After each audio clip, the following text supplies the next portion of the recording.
The Second World War is the largest event in human history. No part of the globe was untouched. No life unchanged.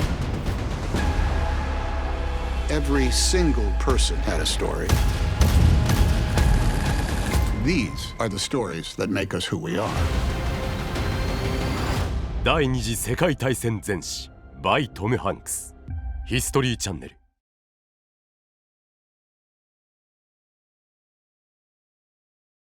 All right, so let's talk about why go back and re-examine World War II again, like it hasn't been done enough since Victory at Sea was on television in the early 1950s.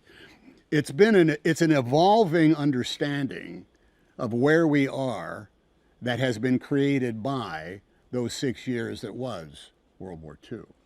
When I was young, when I was a kid, every single caretaker in my life had a perspective of the war that was reminiscent of them talking about a great plague or a great flood. And to be 10, 5, 6, 7, 8, 9, 10 years old, the war, those years that my dad and my teacher and my dad's friends and my friends' dads and parents talked about was part and parcel to daily life. There were television shows, there were documentaries, there were movies, there was music that was still there. There was all about the war. Everybody you saw on TV that was an established performer had a history and a participation during those years. And sometimes it was just about, being alive, being an 8-year-old kid when the war was going on. And certainly for others, it was about being on the front or in the service in some way, in uniform.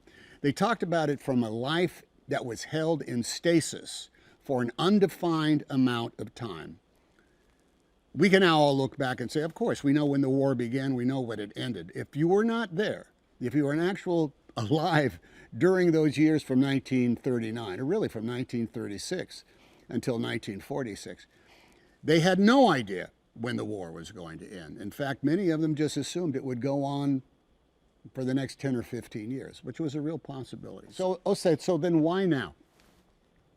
Well, first of all, there is a ton of footage that we have never seen. Not only is there new scenes, literally new celluloid, new imagery that has, they are also wrapped more in the context of the immediate time. And with those new shots continuing on in order to see what happens after the moment or how it got set up in before that. This is visually a type of storytelling that is no longer being told, it's being shown what happened, and this is huge. However, I think the thing is, why in 2025 would we go back and examine this again, is for the example set forward by the people who were alive back then.